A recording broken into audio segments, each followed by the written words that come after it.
1999 के बाद जब भारतीय जनता पार्टी की सरकार केंद्र सरकार में आई, भारतीय जनता पार्टी, तो जब केंद्र सरकार में आई तब से शिक्षा जो गरीब का बच्चा पढ़ता है वो गांवों में इसी में प्राथमिक विद्यालयों में ही पढ़ता है। प्राथमिक विद्यालयों में ताले लटक गए। जब ताले लटक गए तो केंद्र सरकार ने और राज्य सरकार ने तय किया कि 65% केंद्र देगा, 35% राज्य देगा, और एक शिक्षा मित्र उन्होंने बनाने का काम किया। और वास्तव में गरीब गांव में जो गरीब का बच्चा पढ़ता है, गरीब मजदूर किसान के बच्चों को पढ़ाने के लिए गांवों के जो प्राथमिक विद्यालय थे उसके लटके तालों को और किसी ने खोलने का काम किया था, तो वो शिक्षा मित्र थे। और शिक्षा मित्रों ने जब शुरुआत की तो 2250 रुपए से शुरुआत उनकी हुई, और आज इतने महंगाई के जमाने में भी आज मात्र 10,000 रुपए में वो काम कर रहे हैं, वो भी मात्र 11 महीने के लिए कर रहे हैं। तो आज वास्तव में जैसा हमारे साथी कह रहे थे, आज कुशल श्रमिक से भी कम पैसे में शिक्षा मित्र शिक्षा देने का काम कर रहा है।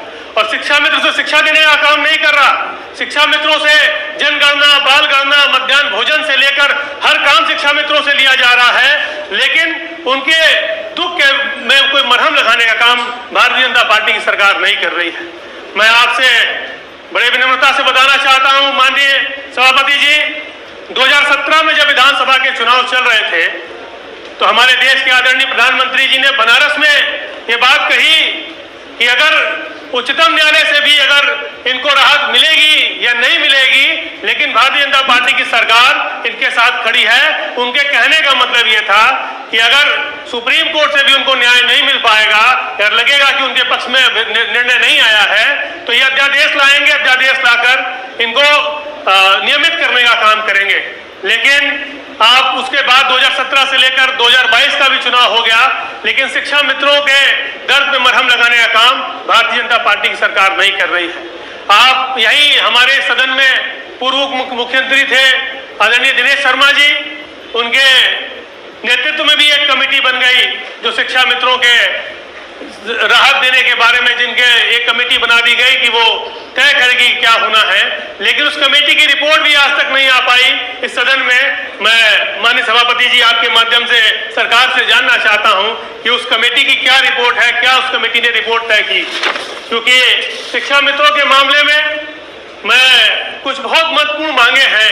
मैं ज्यादा कुछ न कहते हुए सिर्फ पॉइंट पे बात करना चाह रहा हूं। जो 2-4 महत्वपूर्ण मांगे 5 मेरी हैं, वो मैं आपके समक्ष, सदन के समक्ष रखना चाहता हूं कि संशोधित अध्यादेश लाकर पुनः शिक्षा मित्रों को सहायक अध्यापक के पद पर बहाल किया जाए। भारत का राजपत्र 10 अगस्त 2017 लागू हो। समान काम का समान वेतन लागू कर 62 वर्ष हेतु इनकी सेवा नियमावली बनाई जाए। एनसीटीई के 23 अगस्त 2010 के पैरा 4 में शिक्षा मित्रों को शामिल करते हुए शिक्षा मित्रों को अध्यादेश लाकर टीईटी की परीक्षा से छूट प्रदान की जाए। जिन शिक्षा मित्रों ने इस आंदोलन में अपने प्राणों की आहुति दे दी है, उन शिक्षा मित्रों के परिवार के एक सदस्य को सरकारी नौकरी दी जाए और उसका मुआवजा भी दिया जाए। साथ ही साथ आंदोलन के दौरान जिन शिक्षा मित्रों पर मुकदमे लगे, झूठे मुकदमे भारतीय जनता पार्टी की सरकार ने लगाए हैं, वो सारे झूठे मुकदमे शिक्षा मित्रों के वापस होने चाहिए। मैं 2 शब्द कहते हुए अपनी बात खत्म करना चाहता हूं कि यूपी के शिक्षा मित्रों का हुआ हाल बेहाल है। वर्षों की सेवा का फल मिला बहुत कमाल है। बेटी सयानी, बेटा भी करता कई सवाल है। आगे खाई पीछे कुआं बड़ा विशाल है। आज शिक्षा मित्रों का हाल वास्तव में बहुत बेहाल है। और हमारे नेता आदरणीय अखिलेश यादव जी ने ये बात कही कि जब हमारा घोषणा पत्र जब जारी हुआ, कि हमारे घोषणा पत्र में भी ये बात थी कि जब शिक्षा हमारी सरकार बनेगी तो शिक्षा मित्रों को सम्मान मिलेगा, उनको नियमित करने का काम किया जाएगा। इस जनहित के सुनिश्चित विषय पर मैं सदन का ध्यान आकृष्ट कराते हुए इस पर चर्चा कराने की मांग करता हूं।